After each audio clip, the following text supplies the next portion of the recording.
She needed her immunity to mean something.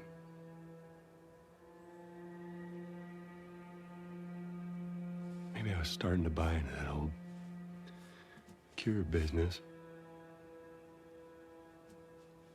Maybe I just wanted to do right by her.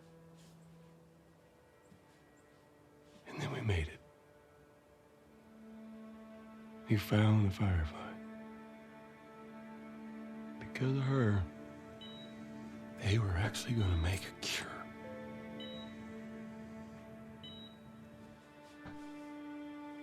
The only catch, it would kill her. Sweet Jesus. Doctor? What are you doing? I won't let you take her. This is our future. Think of all the lives we'll save.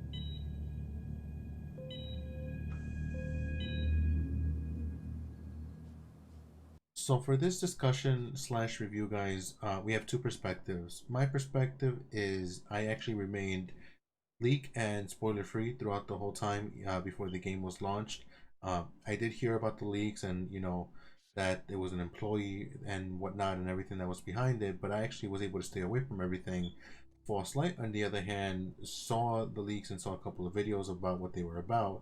And so when we first started the review, we were actually wondering how that wasn't going to affect what we thought about the game as we got into it. Now, what I ended up seeing was gameplay footage, story details, a part of the ending, and of course, the death of Joel by one of the main characters, Abby. After seeing the spoilers and finding out that you were going to play half of the game as Abby, the person that killed Joel, honestly, that is the part that really got to me. I really did not want to play as the person that killed one of my favorite characters from the first game, and I can see why a lot of people have an issue with that. But once you actually play the game and complete it, you really get to understand where she comes from, what she goes through, and what she actually loses, which is why I really have no problem how the developers went about this game. I feel that a lot of people who will have a problem with Abby are or is going to be the people who wanted another game that had only Joel and Ellie storyline. Now, for me myself, like I said, I didn't see any leaks or spoilers, but I went into this game knowing that at one point Joel was going to die. Joe dying was more of a gut feeling that I had coming into this game. So when it came to Abby killing Joel, obviously not even that I was upset about it, but I was actually curious to find out what motive this girl had to take out one of the main characters, obviously to us, not even to them, because technically at this point Abby doesn't even care about him other than the fact that he was the guy that killed her father. So that's where I think there's a little bit of an issue with favoritism, and I think the people that are more upset about the leaks and more upset about Joel dying are the people who are a little bit more biased towards Ellie and Joe.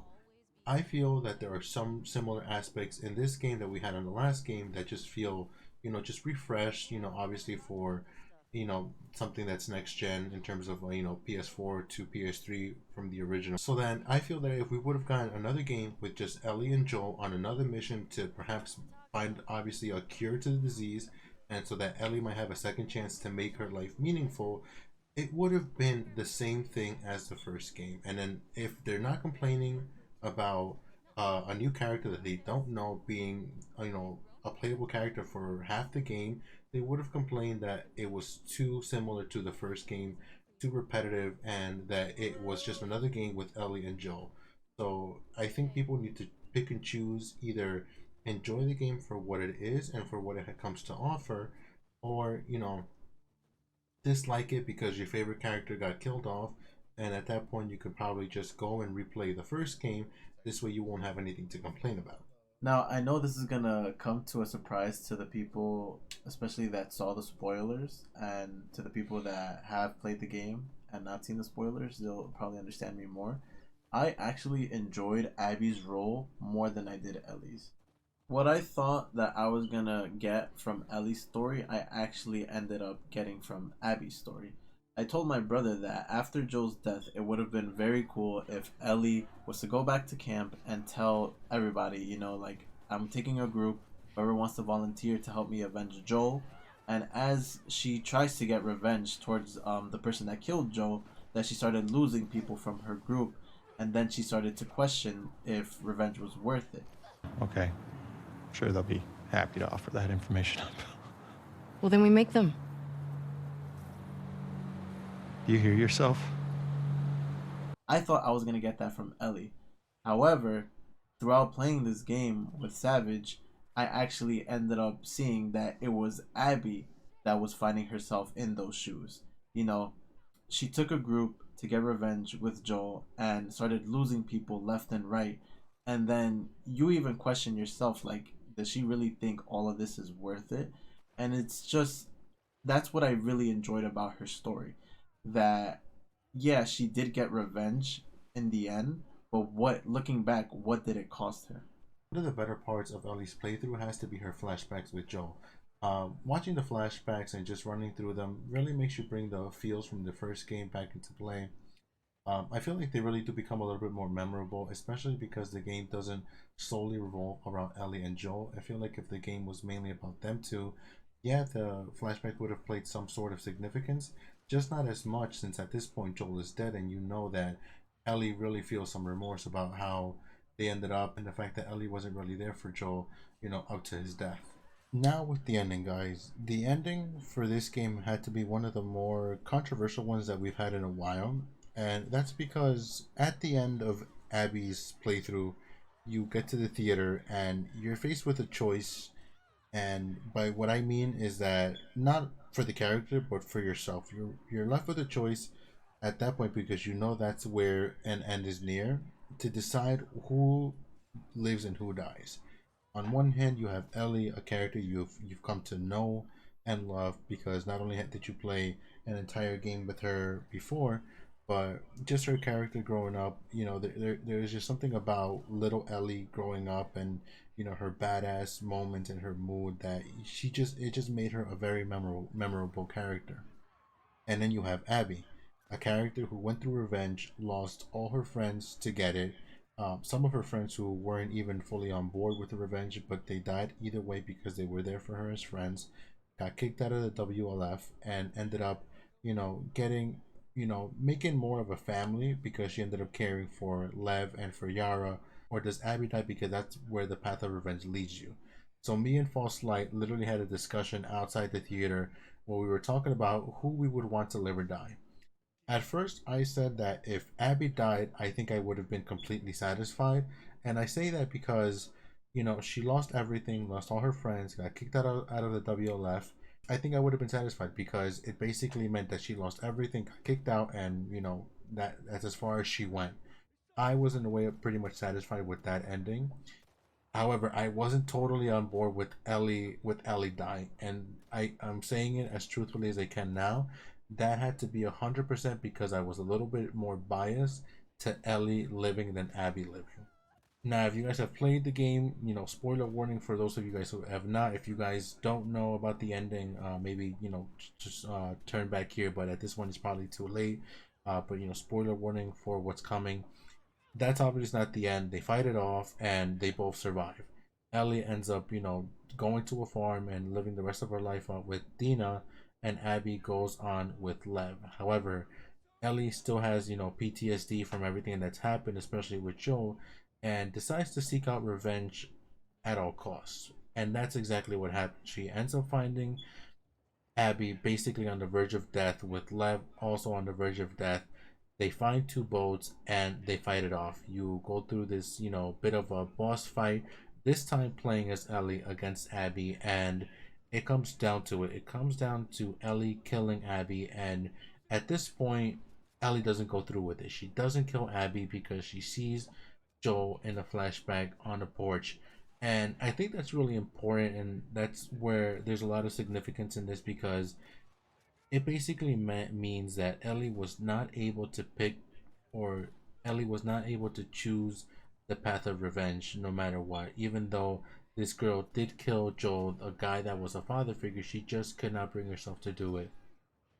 One of the things I told False Light was that I feel that if the roles were reversed, I feel that if Joel was the one that lived and Ellie died, and it was up to Joel to get revenge on Abby because she killed not basically what has come to almost be a second daughter to him, I feel that he wouldn't have been able to do it. And I say that because, you know, Abby has a change of heart because of what she goes through with Yara and Lev, and she ends up looking after Lev almost like Joel looked after Ellie. Joel seeing that not only that was she gonna kill another, another person yet again, but she was gonna kill someone who had someone else to look after. So I feel that once he had to deal with that, and at that moment, I feel that Joel wouldn't have been able to kill Abby either. Without a doubt, guys, I would have to say that the story mode has to be the hardest thing about this review and this discussion, just because there's so many ways you can view this, and it definitely has to be the hardest thing. I would definitely like to know what you guys think about the story. If you guys have played it, if you guys haven't played it, what do you guys think? To those of you who have seen the spoilers, do you think that obviously seeing the spoilers affected your viewship and how you view the game, and if you even think about playing it anymore? I would really like to know what you guys think. This isn't the end of the review, guys, but honestly, in terms of everything else, the game does a phenomenal job with graphics. The game is, I know you guys have heard it before, it really is a work of art. It's a visual masterpiece, guys. Everything looks great. The landscapes from the very beginning to the very end, the inside of buildings, all the textures, all the elements, I would expect nothing less from a post-apocalyptic world. The game is absolutely beautiful to look at. When it comes to sound, guys, the sound that the clickers make to the bloaters to the stalkers, everything about the sound is also great, guys. I literally have nothing to complain about in terms of sound. With sound comes the music. The music is absolutely just beautiful to listen to. When you hear that guitar playing, it brings you back to that, to the first Last of Us and how you heard the guitar. And towards the end, when you hear the guitar playing with the flashbacks, and whenever you hear that music, it's just, the soundtrack is absolutely great. The gameplay, guys, is also great. The combat, the stealth, the the tools you use, that would be my only complaint about the gameplay, is that there are a couple of tools that are very similar to the first game, so it doesn't really feel fresh or new, and in terms of playing this part 2. There are definitely some new elements that they added, but not a lot. So in terms of what tools you use and what weapons you use, they are a little bit similar, but it's a very minimal thing. You can get by it. Everything else, guys, has to be one of the best put together things in a game that I've seen in a long time. Visually, aesthetically, everything was great. The animations on the characters, guys, when you play with Ellie or Abby, when you take out either zombies or other NPCs, guys, the facial expressions that they make when they're in the cold, when they're executing, it's just, they're beautifully captured to some of the smallest things that I didn't think I would see in a game. There was this one part where I think we were playing as Ellie and we shined the light on Jesse, and he reacted to the light being in his eyes. He puts his hand up and he blocks out the light. It's things like that, guys, that they put in games that make them absolutely great. It's the little details that they add that makes this game just honestly a masterpiece in terms of graphics, sound, and gameplay. When you're fighting, the fighting environment just feels alive. You're with your characters, you're with your NPCs, and they help you. They call out things that are happening around you, whether it's more zombies, it's more enemies. Even the NPCs are lively, guys. There are some NPCs who are, just follow the same path, and obviously that can't be avoided. Obviously the game is not perfect, but it's very near perfect in terms of, like I said, graphics, sound, and gameplay. The NPCs will react when you kill one of their own. They'll say, "Oh, they killed Maria, or they killed, Jake from State Farm," or something like that. It's just absolutely amazing what they've done with this game. It's beautiful to look at. If what's holding you back, guys, is the story, I highly recommend you try it out. For those of you guys who have never played a Last of Us game, I would definitely recommend part 1, because obviously part 1 leads into part 2. So I'm pretty sure it should be on sale. And then maybe try this game out if you guys really want. For those of you guys who played part 1, for those gamers out there who really want to try it out, I highly recommend. There's so much content here, guys. It took us about, I think, 25 hours to play, if not more. It's definitely, there is no shortage of content here in terms of story, gameplay, and everything else. for those hardcore Last of Us players, I do have a bit of warning for you guys. I don't know how you guys will react to this game. I know there's a lot of people who are upset about it, who are still upset about it, who have played the game. If you played the game and only played Ellie's part, I highly recommend you give Abby's part a shot. Obviously, we review these games, but only after we complete the entire thing. And what we're saying comes honestly from completing the whole thing, and it's something that, you know, it's honestly our opinion. It's what we think. It's, you know, something that we've come to enjoy from this game ourselves. So to sum up, guys, if this is the first Last of Us game you think of buying or playing, I would definitely suggest getting the first one so you guys can beat that one first, see how, you know, the story unfolds, obviously, because the first one leads into part 2.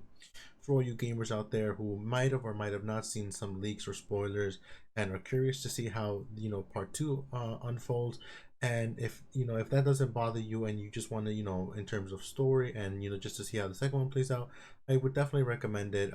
You know, there's definitely a lot of content here, guys. The game is just, you know, a masterpiece to just even look at.